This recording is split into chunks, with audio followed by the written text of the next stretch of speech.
आज का टॉपिक यही है कि अपने ऊपर तो हम चाहे कुछ भी एक्सपीरियंस कर ले, कुछ भी कर लें अपनी ज़ात के ऊपर, हम इतना परेशान नहीं होते। लेकिन अगर हम अपने बच्चों की परवरिश के लिए एज पेरेंट, हमें लगता है हम कभी सेटिस्फाई नहीं होते।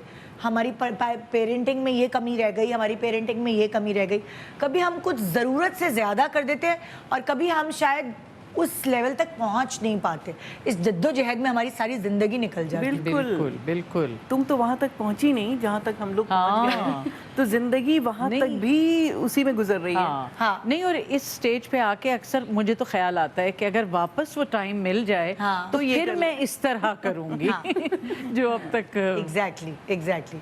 सो अगर शुरू किया जाए तो मैं आपको फ्लैशबैक में ले जाती हूँ, क्योंकि उस चीज़ पे फिर ये और मैं भी ज्वाइन इन कर सकेंगे। क्योंकि मेरे पास 3 साइज़ के बच्चे हैं, इसके पास 1 साइज़ का बच्चा है। अभी तक शुरुआत है ज़िंदगी की। और आप लोगों के पास कितने कितने साइजेस के बच्चे, एक दफ़ा रिमाइंड करा दें। अगर मियाँ को मिला लो तो 4 साइज ये अच्छा था। बहुत अच्छा। बिल्कुल। मेरे 2 हैं माशाल्लाह, 2 बच्चे, तो उन्हीं के तजुर्बात और अब ग्रैंड चिल्ड्रन के शुरू हो गए ना। अब ये भी तो है कि अब उनको दोबारा से बढ़ते हुए देख रहे हैं। अच्छा, एक मुझे आप दोनों से यही सवाल करना है, शायद इमाम भी इसमें इंटरेस्टेड होगी। हम अपने बच्चों की परवरिश को लेकर अलग होते हैं।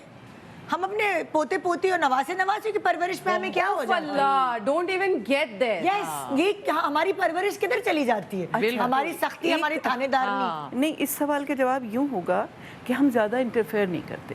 भाई हमने अपने बच्चों की परवरिश की है, उनकी माएँ उनकी करें। अब जहाँ पर कहीं पुरानी बातें आ जाती हैं, हमारे पास बहुत बैठते हैं, रहते हैं, सोते हैं, तो हम अपने हिसाब से करते हैं। अब वो वैल्यूज भी बदल गई हैं थोड़ी सी। लेकिन स्ट्रिक्टनेस भी तो आप अगर देखें, मैं जरूर बोल, जैसे मेरे घर में मुझे याद है, मैं कभी भी ना, अभी भी मेरी एक बहुत बुरी सी आदत है, अब तो पूरी दुनिया को बताना ही पड़ेगा, टॉपिक छेड़ दिया है, कि मैं बैठती हूँ ना हमेशा ये वाला घुटना ऐसे मोड़ के ना बेड पे। मेरी अम्मी को इतना बुरा लगता था, ये कौन तरीका है बैठने का। छोटे होते अब मेरी आज तक वो याद है, मैं बैठूंगी खुद ना ऐसे मोड़ के बैठ गई।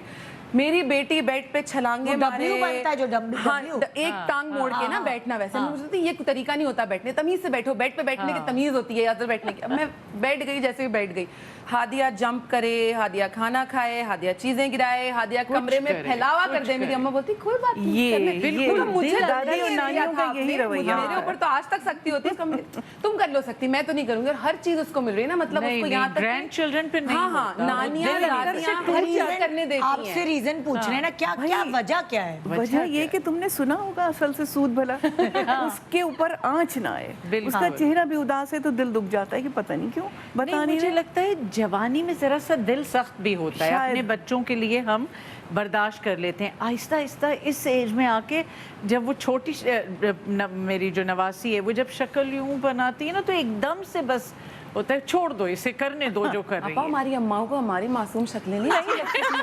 हम इतनी मासूम शक्लें बनाते थे। उस वक्त तो पिटाई भी हो जाती थी बच्चा। अरे ऐसे हाँ, चप्पलें खींच के मारी है रबड़ की सुधारने के लिए हमें। एक बहुत